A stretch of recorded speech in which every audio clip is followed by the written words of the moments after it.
Hey everybody, welcome back to Video Game Mess. So, Derek, and I hope you brought a cold drink or two because this is going to be one of the longer videos I've ever done on the channel where I talk basically from start to finish. That is because I've been getting a lot of requests to talk about the best emulator for every console. Now, I am going to break this down into a couple different videos. Right now, we're doing the best emulator for every console as far as mainstream consoles are concerned. So, I'm going to be talking about PlayStation, Xbox, Sega consoles, as well as Nintendo consoles, and the best emulator for every single one of them. And honestly, it is a pretty easy thing to kind of say which one would be the quote-unquote best, but I think this will be an important video because a lot more people are jumping into retro as well as emulation in 2026, so I think this will definitely be of benefit to at least some of you. Before I get too far involved though, do me a huge favor down below, hit like and subscribe and ring that notification bell, definitely helps us out. And if you feel so inclined and want to support the channel, I got a Patreon link down below as well. And even though I really don't like doing this because I want these videos viewed from start to finish, I have put chapter marks in just where we actually switch manufacturers. So we're starting with PlayStation 1. If you want to jump to a particular console, go ahead and look at the chapters down below. But right off the top, PlayStation 1 emulation is so incredibly buttoned up, and it is a very easy thing to say. You want to use DuckStation, nothing else whatsoever. With all of the enhancements, with all the compatibility it offers, you can basically turn PlayStation 1 into something that looks near to PlayStation 2 outside of the complexity of the 3D polygonal models, and that is absolutely outstanding. And while Mr. FPJ does an incredible job of being a PlayStation 1, and honestly PlayStation 1 hardware is incredibly cheap even with an ODE, DuckStation absolutely just modernizes the ever-loving hell out of these games and absolutely ends up being the de facto best way to play. It's available on Windows and a ton of other different platforms. You can kind of pick and choose which one you want. And again, whether it's a 2D game, whether it's a 3D game, I have never found a single game that I've tried to run in DuckStation that will not work. Yes, there's a couple other PlayStation 1 emulators on the market and some in development, so don't think if I don't recommend it, it means it's bad. I'm just going with the de facto best version to play. In my opinion, that's definitely DuckStation.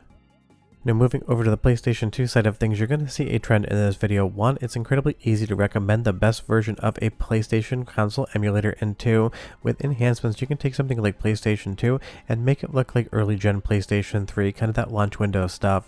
And there really is only one de facto recommendation when it comes to PlayStation 2 emulation, and that is PCSX2. And if you need guides to set any of these up, I have them on my Emulation Night School playlist, so I'm telling you what you should use, and then if you need help with it, you can pop over to that playlist from there.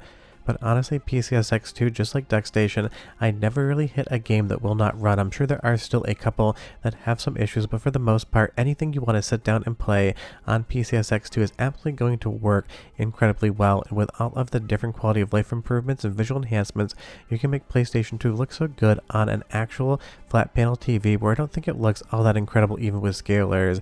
And there's so many fun games to play, so many hidden deep cut gems. Absolutely worth checking out some of the deep library there for soundtrack samples so you can get a listen, and I'll be right back with a lot more.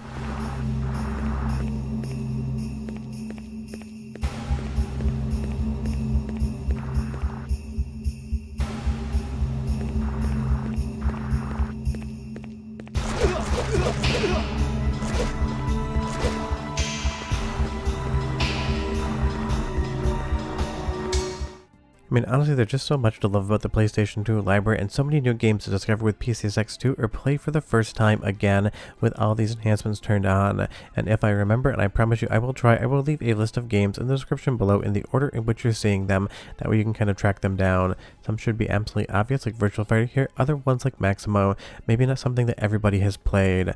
But take it from me, if you want to emulate PlayStation 2 games, the only thing that's going to be available that is worth using again is PCSX2. It's an incredible emulator that always gets updates, and I absolutely love using it for my PlayStation 2 gaming needs. Now again, keeping the trend when it comes to PlayStation 3 emulation, there is only one thing I'm going to recommend, and basically only one thing out there. RPCS3. The good thing is if you're only going to have one PlayStation 3 emulator, having one that is as incredible as this one absolutely makes PlayStation 3 games that much more fun.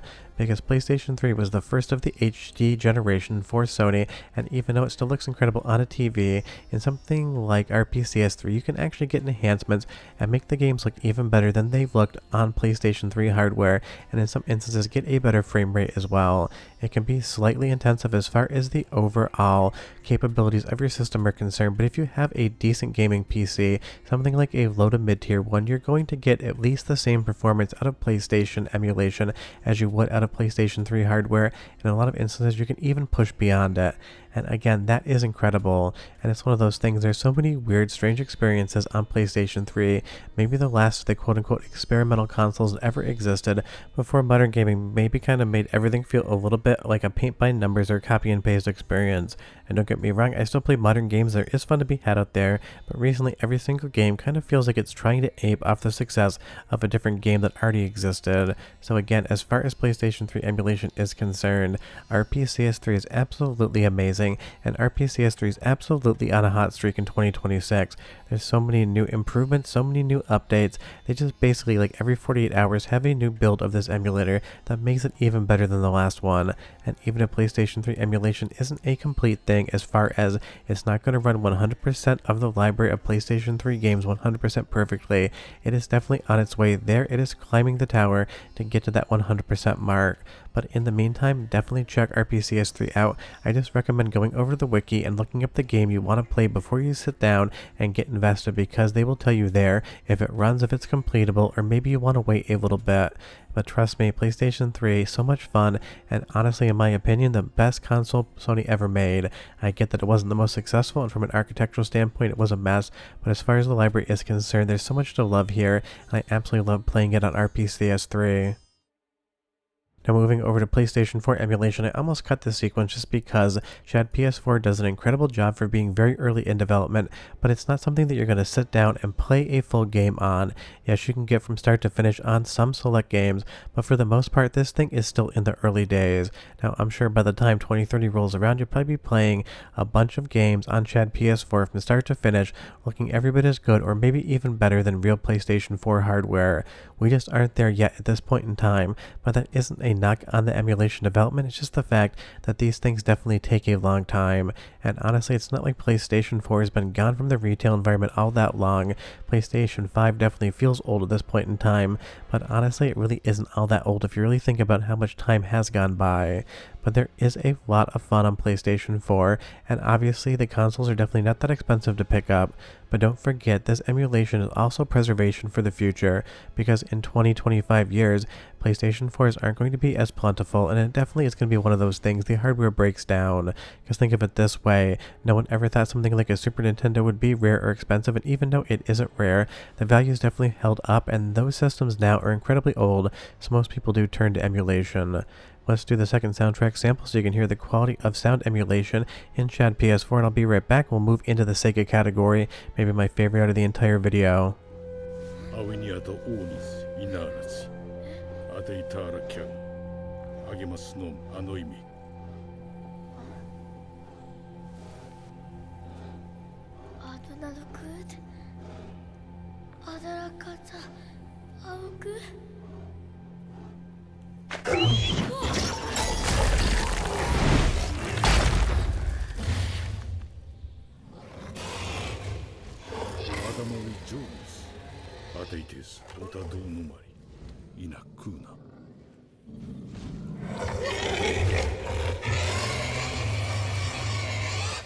So now that we got Sega out of the way with all the console hardware, do be aware that I will be doing a separate video talking about all the different handheld systems out there, minus Master System in the Sega category, because it runs in the same emulator that I'm going to recommend for Genesis, because I just didn't really want to make this video an hour and a half long. Now, as far as Sega Master System, Sega Game Gear, Sega Genesis, as well as Sega CD is concerned, Genesis Plus GX is my #1 recommendation and the de facto best emulator in my opinion. And there's definitely different versions of emulation out there for all of these systems, and you could probably make an argument to recommend one over this one. But for me personally, Genesis Plus GX always does absolutely every single thing I want. Just be aware that it does not do Sega 32X games, so there will be a different recommendation for that. But every single thing I throw at Genesis Plus GX 100% works every single time, and if for some reason I'm not going to use Mr. FPJ or original hardware to capture for the channel, this is absolutely the emulator I go for. but you can definitely recommend something else in the comments down below. Just remember, let's not turn this into an argument. Every emulation development in and of itself is a great thing, but for me personally, Genesis Plus GX just does every single thing I need it to, 100% stably every single time I want to sit down and enjoy a game, and that's why I recommend these things to you. Ease of use, knowing that you're going to get the same experience that I am, and honestly the setup process on this is relatively easy as well, so it's one of those things you're definitely going to have a good time with it if you so choose to emulate any of these systems. And again, there is a lot of love even on the Master System side, so you really have an entire like 2-generation run as far as Genesis Plus GX is concerned when you're actually talking about emulating these games. And this is definitely my de facto for Sega CD. Let's talk about the fact that there are the 32X games out there, as well as the 32X games that use Sega CD to enhance them. For those, go straight to Ares or Ares, the multi-system emulator, because it's the only one that's going to actually emulate the combination 32X and Sega CD effectively, and it's also a great 32X emulator. Let's get a soundtrack sample of Doom 32X Fusion so you understand what it sounds and looks like. I'll be right back for some Sega Saturn.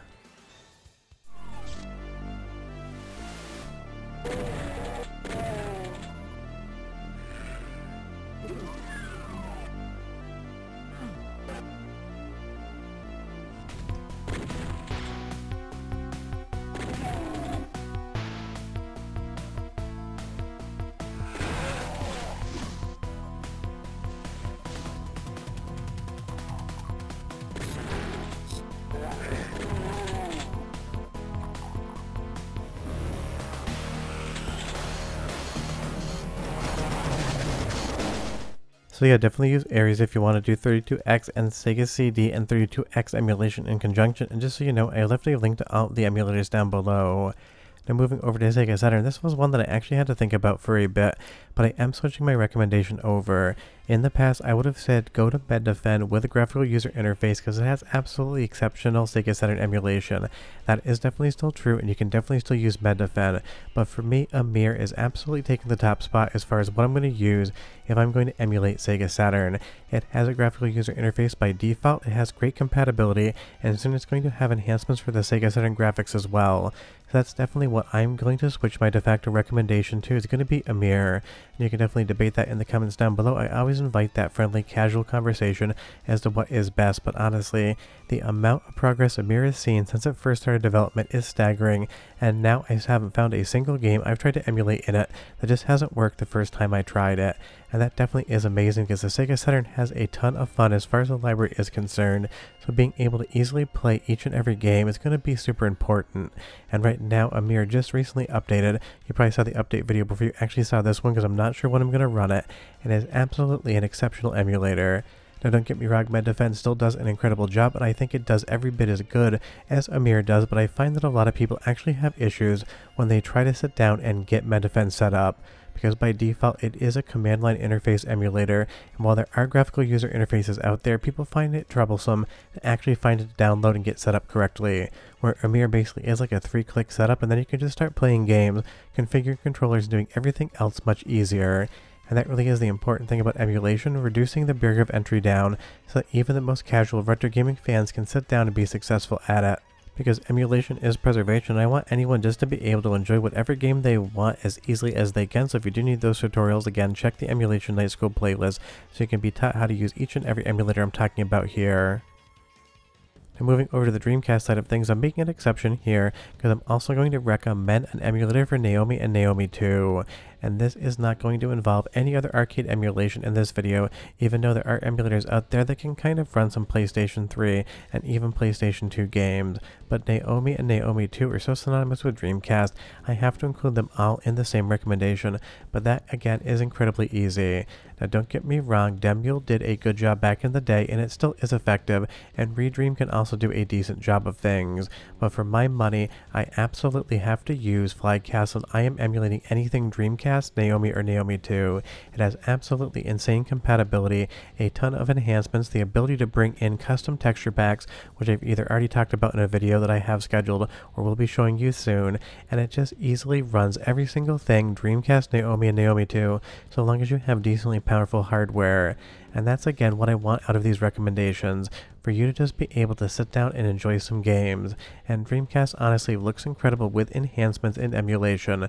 Don't get me wrong, a Dreamcast with an HDMI mod or a VGA box out of the back can also look stunning, but this really allows you just to get these games onto something like a 4K TV, in my instance a 4K OLED, and enjoy them with a small PC right next to it. And that's really how I have my game room set up. I've got my editing rig, and then I have an HDMI cable that goes across the room into the back of my TV, so I can play something like Flycast, Dreamcast, Naomi, and Naomi 2 emulation from my office and just have an absolutely fun time. And I have never found a game on Flycast that I cannot get to work even better than real Dreamcast hardware, and that really is important to me when I recommend something.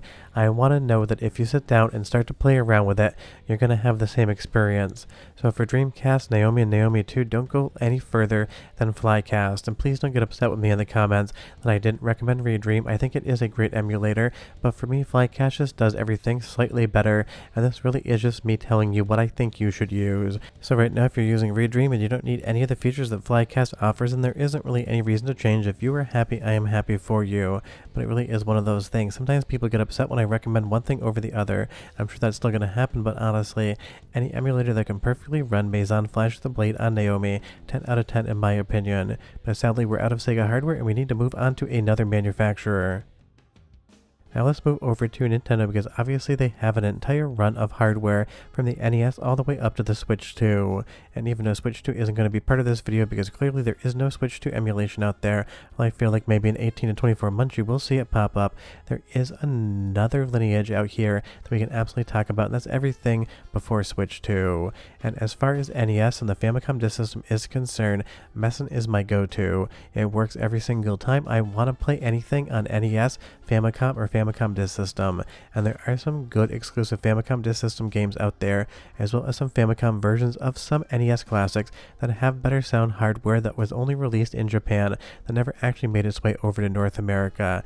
Messen handles each and every single one of them absolutely perfectly, and some of these recommendations are going to be within RetroArch, some of them are going to be standalone, so again, if they are standalone, you will find a link in the description below, and if they're RetroArch, just have to go ahead into your RetroArch installation and pop these things on. But definitely check out some lists of the best Famicom Disk System games out there. Not only did some games get better enhancements on the FDS with the actual Famicom hardware in Japan, but there's definitely some exclusives that have been translated and are absolutely worth checking out. And that really is the fun thing when it comes to NES and Famicom Disk System. Absolutely a massive library. There's so much fun to be had, and Messen's going to handle each and every single thing for you. And trust me, compared to running it on a real Sharp Twin Famicom like you're seeing here, the graphical outputs are going to be night and day different and so much better. Now moving over to Super Nintendo, definitely one of Nintendo's most famous consoles, and for me, the best console they ever made not in 3D. And there's definitely a lot of different options when it comes to SNES. You can do SNES 9X, or in this instance, you can use BSNES. That is my de facto go-to every single time I want to emulate Super Nintendo games, especially MSG1 games. And again, this is a category where there could be multiple different recommendations. That's why I've mentioned multiple different emulators right now. But BSNES does everything I need, including when you kind of want to play around with some of the deeper cut games or some of the MSG1 stuff, because there's so many ROM hacks for Super Nintendo games. There's so many different enhancements out there with the MSG1 side of things. You can absolutely just play nothing but Super Nintendo for the rest of your life and absolutely have a good time. And I will say on my 4K OLED via BSNES, these games look absolutely spectacular. All of the scaling of the pixels is accurate, and because you have so many different options, you can really articulate the look as to however you want it to see. And that really is the fun thing about emulation. It gives you the creative control to really have the experience you want. But one word of advice, don't sit around and pixel peep and try to dial everything in 100% perfectly, or you will find you spend all of your time trying to set the games up and not that much time actually sitting down and enjoying them. But BSNES is just a flawless experience. Just like every other emulator in this video, I've never tried to play anything on it that did not work the first time, and that includes all the MSG1 stuff, and that is definitely a very big benefit when it comes to something like Super Nintendo emulation. Yes, you can do MSG1 on real hardware, but you need to have the right flash cart, and of course you can do it on Mr. FPJ, but that is going to cost money. Something like BSNES gives you all of that for absolutely $0, and I know for a lot of you that is your favorite price. And don't forget, MSG1 exists, and it's our next soundtrack sample, and I'll be right back with more.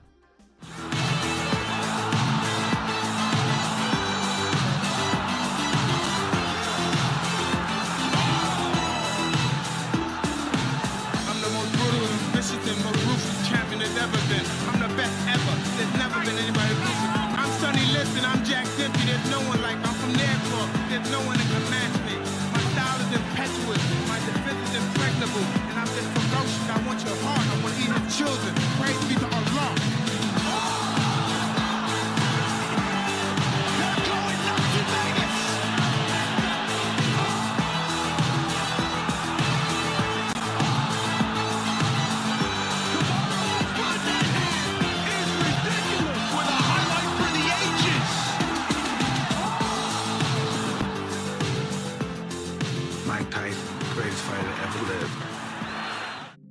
Now moving over to the N64 side of things, this is one category where I'm actually going to make two recommendations. They're going to do things completely differently, but both are going to be exceptional. Right now you're watching Cruising out of Rosalie's Mupen GUI using Mupen as the actual emulation base, and you can get a lot of graphical improvements here, because obviously N64 games never ran this smoothly or looked this good. You can also use something like Ares if you want the one-to-one, extremely accurate, no visual enhancements experience for N64. And I know I would say probably 9 out of 10 of you want visual enhancements, so Rosalie's Mupen GUI is what I always use. It allows you to do a ton of different things with N64 games. I've never thrown a single ROM hack at it that won't work. We're on the Ares side of things. Every once in a while I will hit one that doesn't want to load up. And it's one of those things. Go for 64, also an extremely good choice, so let's just basically expand it out to 3. You can use Rosalie's Mupen GUI, you can use Go for 64, or you can use Ares when it comes to N64 emulation, and all of them are going to give you an extremely good experience, but a completely different experience, at least on the Ares versus the other two side of things. But if you want a bone stock N64 experience, go over to Ares. You're going to get the exact thing you want, minus the fact that every once in a while you'll get a one-frame hitch at Ares, because it really is trying to be that cycle-accurate emulator, and it definitely can every once in a while hitch ever so slightly. And it's not like you need to turn on all these enhancements on Rosalie's Mupen GUI or Go for 64, but that is a lot of the reason why a lot of people go to them. But you leave me a comment down below and you tell me, when it comes to N64 emulation and emulation in general, do you prefer graphical enhancements and resolution bumps, or do you like playing the bone stock experience? The good thing is with basically every single emulator out there, you have options. And because N64 definitely didn't have the best frame rate of any console out there, for me personally, I usually go over to Rosalie's Mupen GUI as well, because I want the games to run faster and better than I ever remember them. And that definitely is something. Nostalgia is a powerful drug, but sometimes we find out that the games we loved didn't run fast. One more soundtrack sample and I'll be right back with more.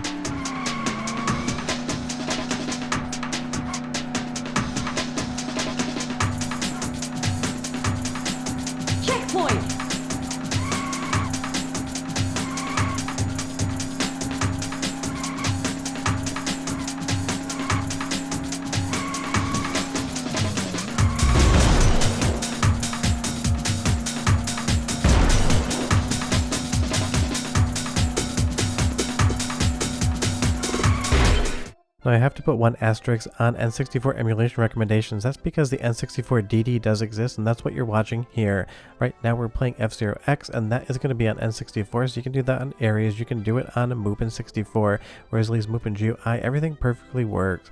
But honestly, on the Mupen side of things, I've had some issues where some 64 DD games do not want to boot, or they do want to freeze, and unfortunately, when I recommend emulation to you, I want to know you're going to be able to play a game from start to finish, even if it is something esoteric like an N64 DD title. So for those, I can't recommend enough. Go over to Ares, my other recommendation for N64 games, because that has run every single N64 DD title that I have ever tried. All of the retail stuff, all of the beta stuff, I've never had a single issue running anything DD wise on Ares. So definitely check that out. And if you're wondering, Ares, I kind of interchange them because people always have a different opinion on how it's pronounced. So if I say both, I can be both right and wrong at the same time in everyone's eyes, and that definitely makes me a winner. All jokes aside, pronunciations are never easy, and there really isn't a phonetic spelling of anything out there, so you kind of just have to guess at what things are going on. But honestly, N64 emulation is incredible, and you really can't go wrong with any of the recommendations I gave you here, so go check them out for sure. Now moving over to the no-brainer 10 out of 10 obvious category, if you want to emulate GameCube games, if you want to emulate Wii games, you stop and start with the Dolphin emulator because it is absolutely 69 out of 10 incredible as far as how it works is concerned. You get so many graphical enhancements, you get so many improvements, and it runs basically near to the entire library of GameCube and Wii games. It really is one of the best emulators out there. I'd put it up there at the level of stuff like DuckStation and PCSX2 when it comes to just absolute sheer compatibility and impressiveness. And there is a ton of fun to be had on GameCube and Wii obviously, but I will say the graphical enhancements in Dolphin are just 10 out of 10. Something like Super Mario Sunshine here, or in this instance Super Mario Eclipse, a new ROM hack, or at least new in the last couple of years, looks stunning when you play it on Dolphin. This is a 1080p, it's a 16:9, honestly looks like something that could have been a Wii U game, maybe even an original Switch game. It is just so incredible what Dolphin can actually do. And again, if you need any emulation tutorials on any of these, if you need a Dolphin emulation guide, look at the Emulation Night School playlist and you will find everything here. And just recently I did a video on the new fork Dolphin XR for more VR support, so definitely something that will be coming in the future and I can't wait to see. But honestly, Dolphin just be considered the de facto, and of course that's going to be the same thing for something like Wii emulation as well. This is just absolutely mind-blowing. Looks like something that could have been released last week by Nintendo, but it is running on the actual Dolphin emulator, and that is just straight up 10 out of 10 impressive and fun. And really, you can't go wrong with basically any game you load into it. Outside of some of the Factor 5 stuff, still has some issues. That's because Factor 5 did some coding in the GameCube that basically no one else ever touched and saw. And something like Super Mario Galaxy here, with all of the enhancements, looks better than I think if even Nintendo had remade the game themselves. So Dolphin is the end of the discussion when it comes to emulation here. Just definitely use it. And moving over to Wii U, Cemu is also my recommendation here, and again, it's not like there are a lot of options on the Wii U side of things, but I will say Wii U emulation has come a long way since I last talked about it on the channel. It is still in active development, not everything's going to be 100% perfect, but there is an absolute ton of fun to be had on Wii U, and emulation definitely is progressing. And again, you can get improvements to games, and it's one of those things though, don't forget the Wii U does have the Wii U pad, so just like 3DS emulation and DS emulation, sometimes you have to accommodate for that when you're actually emulating these titles, because for something like the Wii U, the games that really lean heavily on the Wii U pad, sometimes they are still better played on real hardware versus actually playing them on emulation just for ease of use. But you can definitely decide how you want to do something like that. Cemu gives you the options to be able to enjoy Wii U any way you want. And honestly, even though the Wii U was a failure, I think it's where Nintendo made some of their best games ever, and I absolutely love the console and love collecting games for it. It's one of those things, I feel like Nintendo always makes their best games when they're struggling a little bit to sell hardware out there, and that's why you see so many of the Wii U games ported over to Switch and even something like Switch 2, so definitely Cemu, my recommendation for Wii U emulation. It really is the only one I would recommend as far as emulation on the Wii U is concerned. But now let's talk about the 2,000-pound elephant in the room, and that is an original Nintendo Switch emulation. Because there have been so many Switch emulators that have come and gone, some because Nintendo went after them like crazy like Yuzu, and others because they had some internal debates amongst developers and stopped actually developing the emulator. Well, there's a couple different options I could recommend here. I am going to the Eden emulator. It is still in active development, it does an incredible job of being a Switch emulator, and honestly it runs the games a lot better than the original Switch. And one of the biggest issues with the original Switch, especially towards the late stage where it had some of the end-of-life games, the overall hardware could not keep up with what the developers were trying to push graphically and gameplay-wise, so you would end up in a situation where you would just be lagging and dropping frames on Switch, and that was just a bummer. And honestly, with Switch emulation, you can overpower that with a decent PC like you're seeing here. Because it's one of those things, I own an original Switch, I own a Switch 2, and of course I own a copy of Super Mario Odyssey, but if I want to play the game, I'm going over to Eden because I can get a better resolution and a better frame rate than even out of Nintendo's own hardware. And there's so many different amazing ROM hacks like Mario Kart 8 here, CTGP, that give you so much more game, and those are going to be things that just all seem to work better on emulation. Because the reality of the situation is we all want our games to run as fast as they can and look as good as they can, and nothing is going to be emulation for the original Switch, which is definitely a wild thing that Switch emulation was beating Switch hardware while the original Switch was still on retail store shelves. It's the first time we've ever seen something like that happen, and obviously it's very much so why Nintendo went after all the Switch emulation out there. And I feel like someone's going to try to take a run at Switch 2 emulation in the future, probably going to see this pattern repeat itself. but it's one of those things. I believe in preservation. So long as you own the original hardware and the software, I think you should be able to play it however you want. For me personally, if I'm going to play Switch games, especially some of the ones that can definitely lag on real hardware, emulation is the de facto best way to play them, and I don't even take out my original Switch if I want to play some of them. But let's do one more soundtrack sample so you can hear what Eden sounds like, and I'll come back and we'll get into the Xbox territory.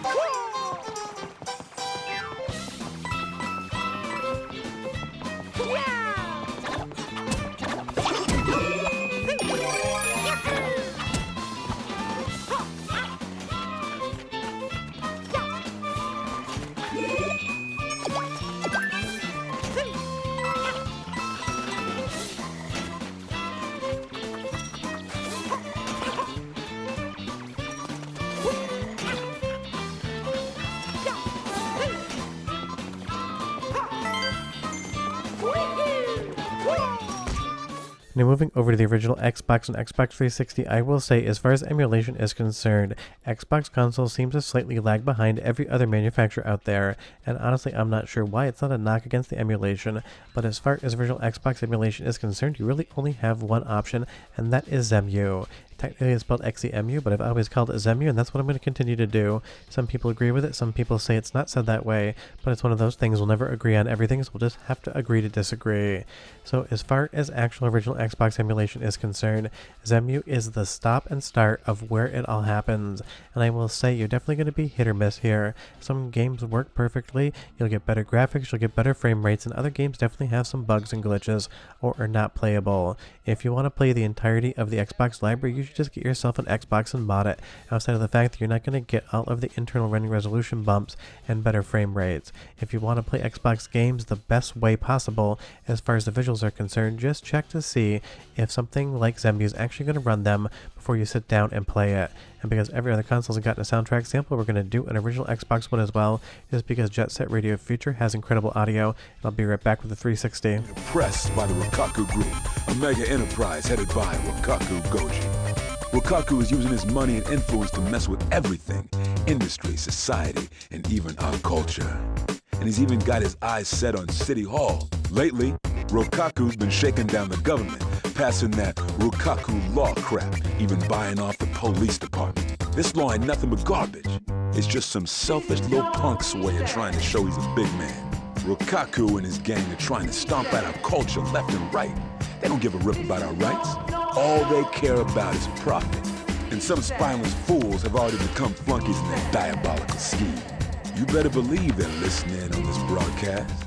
So now we have to move on to the Xbox 360 because it is the last Xbox console that has emulation for it. And this is actually going to be an interesting recommendation because I can recommend Xenia Canary and I can recommend Xenia Edge. They're two forks of the same project, and honestly, you kind of have to have both installed and ready to use because some things are going to work better on Edge than Canary, and some things are going to work better on Canary than Edge. But Xbox 360 emulation, kind of like PlayStation 3, is not 100% complete yet, but I would say of all the more modern consoles, Xbox 360 emulation slightly lags behind stuff like PS3. It's just one of those things that's going to take more time, so don't go into Xbox 360 emulation and expect that it's going to work perfectly. And just so you know, every single thing you saw in this video was run on the respective emulators I am talking about. These are not original game captures, they're all captured via some form of emulation, and the ones that I'm recommending in the video. And honestly, this was a very long video to make, so I hope you guys enjoyed it. But as far as Xbox 360 emulation is concerned, Xenia Canary and Xenia Edge, make sure you have both installed, and you'll be 100% good to go for the games that do work. But the reality is there's so many incredible emulators out there, and you guys have been asking for a video talking about the best emulator for every console, and these are my picks. If you disagree with any of them, you can definitely talk about it in the comments down below. Just remember, I recommend the things I believe in, I use, and I know you'll be successful with, and I only recommend it based on those criteria. I don't know any of the developers for these projects outside of talking to the dude from A Mirror of Food Times, but honestly, for Sega Saturn emulation, that still is the de facto. But emulation definitely has come a a long way, and it has an incredibly bright future. And again, you're going to be seeing another video on this topic with some of the other consoles, the 3DOs, the Jaguars, the PC Engines, and PC FXs of the universe, because I wanted to leave this to just being the mainstream stuff. You're also going to get a video on handhelds, so if you want to see it on arcades, leave me a comment down below. But as far as emulation is concerned, all the links are down below. You can grab whatever you want and just go start having fun. But short of that, we're done. It's been a long video. I hope you enjoyed it. Definitely hit the like button down below just for the amount of effort I had to put into this one. I'll see you guys next time. Bye-bye.